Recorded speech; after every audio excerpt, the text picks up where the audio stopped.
CM Vijay அவர்களா இப்படி ஒரு அறிக்கையை வெளியிட்டாரு. அதாவது தொகுதி மறுசீரமைப்பு பிரச்சனை இப்போ பெரிய அளவுல வெடிச்சிருக்கு இல்லையா?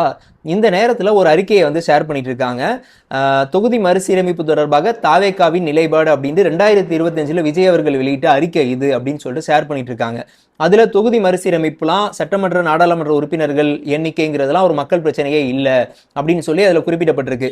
இதை ஷேர் பண்ணி என்ன பண்றாங்கன்னா, இப்போ தொகுதி மறுசீரமைப்புக்கு எதிராக தமிழ்நாட்டை சேர்ந்த அனைத்து கட்சி எம்பிக்கள் கூட்டத்தை வந்து நேற்று விஜய் அவர்கள் தலைமையில கூட்டப்பட்டுச்சு. இதை குறிப்பிட்டு அப்போ வந்து பிரச்சனையே இல்லைன்னு சொன்னவங்க தான் இப்போ அனைத்து கட்சி கூட்டத்தையே கூட்டுறாங்க அப்படின்னு சொல்லி ஷேர் பண்ணிட்டு இருக்காங்க. இந்த அறிக்கையை பார்க்கும்போது எனக்கு பெரிய சந்தேகம் என்னன்னா, அறிக்கைங்கிறது ஒரு முழு நீள ஒரு பேப்பர் சைஸ்ல இருக்கும் வழக்கமா. அந்த மாதிரி இல்ல, ஒரு இன்லேண்ட் லெட்டர் சைஸ்ல ரொம்ப சின்னதா இருந்துச்சு. உடனே வந்து விஜய் அவர்கள் இது சம்பந்தமா அறிக்கை எப்போ வெளியிட்டாரு அப்படின்னு எடுக்கும்போது கரெக்டா அந்த தேதியில போய் பார்க்கும்போது டீலிமிட்டேஷனுக்கு எதிரான ஹேஷ்டேக்குகளோட 5 பக்கத்துக்கு அறிக்கை, விரிவான ஒரு அறிக்கையை வந்து விஜய் அவர்கள் வெளியிட்டிருக்காரு.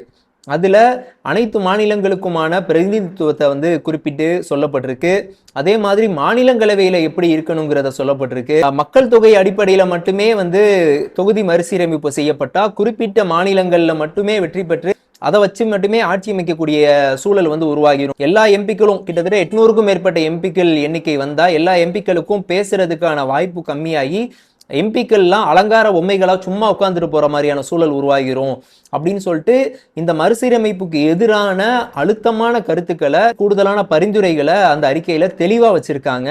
அது முழுக்க முழுக்க தொகுதி மறுசீரமைப்புக்கு எதிரான அறிக்கையா தான் நான் பார்க்கிறேன். 5 வரியை மட்டும் மென்ஷன் பண்ணி தப்பான கான்டெக்ஸ்ட மக்கள் மத்தியில பரப்பி விஜய் அவர்கள் அப்போ தொகுதி மறுசீரமைப்புலாம் ஒரு பிரச்சனையே இல்லைன்னு அணுகுன மாதிரியான ஒரு தோற்றத்தை உருவாக்குறாங்க.